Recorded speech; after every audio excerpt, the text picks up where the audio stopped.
A hero's welcome home for the world champion Little Leaguers from El Segundo. What's next for the young superstars? Helping your health? We hear from experts about some of the top health-related TikTok trends and hacks on if they really work. You're watching The Rundown. Hello, everyone. I'm Robin Winston. More on those stories coming up in a moment. But first, it's been hot out there. So how long will these high temperatures stick around? Here's meteorologist Belen De Leon with the answer. Hi everyone, here's what you can expect for the rest of the week. That heat wave is going to continue through Wednesday evening. The alerts have been extended. A cooling trend is around the corner. It gets here late this week and the temperatures will keep dropping through Labor Day. By then, temperatures will be below normal. Can't wait for that. Until then, keep practicing good heat safety because we have excessive heat warnings and heat advisories in effect for most of Southern California all the way through Wednesday evening. The main things to do: hydrate and stay cool. Don't spend too much time outside. Now the trend, check it out. Riverside, 106 on Tuesday, Wednesday, 104. Yikes. But then things start looking and feeling a bit better. By Thursday, it's more seasonal, 96. And as we say goodbye to August and hello to September, the temperatures come down to the 80s. Hang in there. We're learning more about two sisters and their best friend hit and killed on their way home from a concert early Saturday morning. Kimberly Izquierdo and Veronica Amazola, along with their friend since childhood, Jubilin Arroyo, were killed while riding in an Uber in South LA. Their brother tells us his sisters are recent college graduates. One just went through nursing school. All three girls were jewels. You know, my sisters were the perfect daughters. They were the perfect sisters. They were perfect. Police say a speeding Mercedes ran a red light and crashed right into their Uber. The girls were in the back seat. The front seat passenger and the Uber driver are in critical condition. Police say the driver of the other car, 31-year-old Gregory Black, now faces vehicular manslaughter charges. The judge overseeing former President Trump's federal election interference case set a trial date, and it will collide with the 2024 presidential primaries. The start date is March 4th. That's the day before the California primary and the primaries of 13 other states, known as Super Tuesday. Trump's attorneys had pushed for the trial to start in 2026, but the judge said they'll have to make the March 4th date work. Meanwhile, in a separate case in Georgia, it was announced that Mr. Trump and his 18 co-defendants will be arraigned next week, September 6th, on charges they tried to illegally overturn that state's 2020 election results. Former LA City Council member Mark Ridley Thomas will serve time behind bars. He was sentenced to 3.5 years in federal prison. Ridley Thomas was convicted earlier this year on several charges, including conspiracy, bribery, and wire fraud. He's been ordered to report to prison in November. After his release, Ridley Thomas will also serve 3 years probation. His attorney says they plan to file an appeal. Hawaiian Electric is admitting their down power line started a small fire in Lahaina the same morning as the deadly wildfires. But the electric company says firefighters put the flames out, and its power lines had been off for hours when the second large fire started. At least 115 people are confirmed to have died in that fire, with hundreds more still missing. Right now, Hawaiian Electric is facing a dozen lawsuits seeking damages over its alleged role in the fires.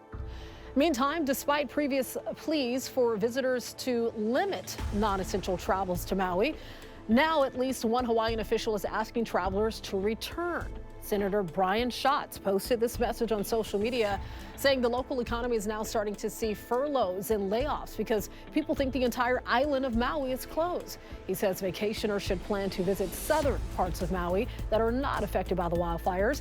The state government says the number of air passengers arriving at Maui's airport has dropped nearly 70% this month compared to the same period last year. California Attorney General Rob Bonta has announced a lawsuit against the Chino Valley Unified School District over its gender pronoun policy. That policy requires schools in the district to notify parents if their children want to change their gender identification or pronouns. Bonta called the policy a, quote, forced outing of transgender students. He added that it violates their civil and privacy rights. This policy has managed to violate multiple constitutional rights of our students, multiple statutory rights of our students, their right to privacy, their right to equal protection, their right to be free from discrimination. It tramples on students' rights. In a statement, the school district says it is working with its legal counsel to review the lawsuit. With home insurance rates on the rise, more and more homeowners are completely skipping coverage. That's according to the Wall Street Journal, which says some people believe the risk of a flood or a fire isn't high enough to justify the cost. According to Bankrate, about 12% of homeowners in the U.S. do not buy insurance. About half of those have annual household incomes of less than $40,000. The national average for home insurance is up 20% since last year. Rising insurance costs are starting to hit home sales too, deterring buyers in high-risk flood or wildfire areas.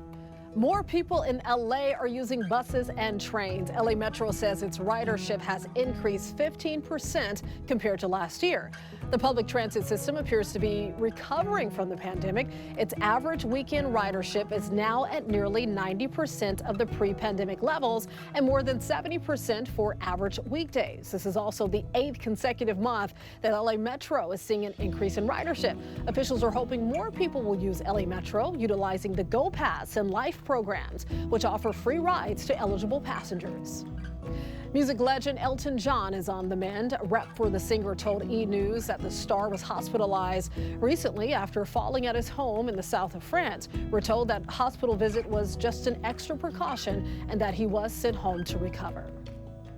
Social media sites like TikTok are full of home remedies and treatments for everything from mosquito bites to teeth whitening. These health hacks rack up millions of views, but do they actually work? Lauren Petty tackles some of the top trends. I'll make it look good for camera. She's a registered dental hygienist who you may recognize as Teeth Talk Girl. I just realized people need to know what's right and wrong. Whitney DeFogio created her own YouTube channel, which now has nearly 400,000 subscribers, to take on some of the crazy teeth trends she saw online, like using charcoal toothpaste to whiten teeth. Charcoal is too abrasive for tooth enamel. Or purple toothpaste, which has racked up millions of views on TikTok. It's a gimmick. Az has another trick, brushing with turmeric, the spice. The American Dental Association has it on their website that says spices do not have any evidence for teeth whitening. She says some trends, like swishing with apple cider vinegar, can actually harm your teeth. An acidic mouth increases cavities, increases enamel erosion. So what actually works to whiten teeth? White strips are your first option. They really do work, especially if they contain peroxide. Another trending health hack, putting a pimple patch like one of these on a mosquito bite. But do they really work? Overall, not a bad idea. You know, if it's a mosquito bump and you want it to kind of heal faster, you can absolutely use a hydrocolloid patch. Dr. Megha Trivedi is a dermatologist who uses the hydrocolloid patches all the time. But when it comes to mosquito bites, there's one thing the pimple patches can't do. Some of these claims that hydrocolloid patches help with itching are actually not true. And you want to make sure you use something like a hydrocortisone over the counter to help with that. Another top trend, drinking liquid chlorophyll for better digestion. I have a few asking about it. Okay, and what is your take? What's the deal with liquid chlorophyll? Can it actually help for gut health? It might. Gastroenterologist Dr. Michael Brown says more human research is needed, but There's animal data that's suggestive. It's a strong antioxidant. It may alter the gut microbiome in a way that's favorable.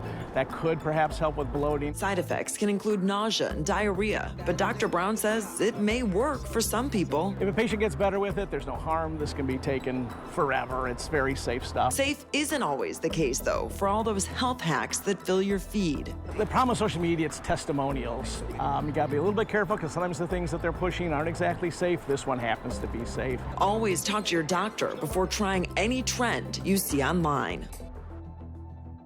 Target is hopping in on the trend and rolling out some special fall-themed items. The chain has already brought back its popular pumpkin spice whipped dairy topping, but now more than 20 new seasonal foods and drinks will start showing up on shelves. Get ready. One of them is the pumpkin goat cheese ravioli. It features roasted pumpkin blended with goat cheese, honey, and pumpkin spice. That actually sounds good. There's also a limited edition pumpkin spice cold brew coffee. And if you really want to indulge your sweet tooth, you can try the caramel apple hot cider drink bomb. Just toss it in some boiling water and watch it burst with hot cider mix, caramel, and mini marshmallows. Yummy in my tummy. All right, a big honor for Grammy winner Mark Anthony. The singer will soon get a star on the Hollywood Walk of Fame. The ceremony will be Thursday, September 7th. His star will be located on Hollywood Boulevard near the W Hotel. The singer is one of the top-selling salsa artists of all time. Mark Anthony will kick off a new concert tour in November, and his new album is set to be released in the spring. El Segundo welcomed home its newly crowned World Series champions. The Little League baseball team returned to Southern California after a whirlwind week.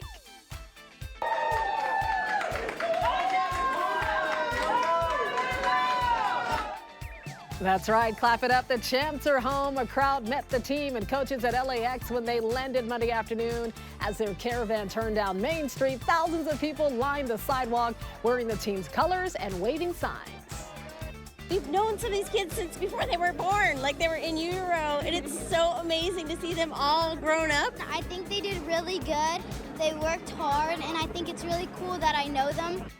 And I agree. These boys will go back to El Segundo Middle School this week as champions. But first, the El Segundo Little Leaguers make a stop at Dodger Stadium so the Dodgers can recognize their victory. We're so proud. Congratulations, team. You can always get news and weather updates on the NBCLA app and our website, NBCLA.com. And be sure to tune into Today in LA on NBC4 weekdays 4 to 7 a.m. I'll be helping you get around with the traffic reports throughout the morning. I'll see you next time on The Rundown.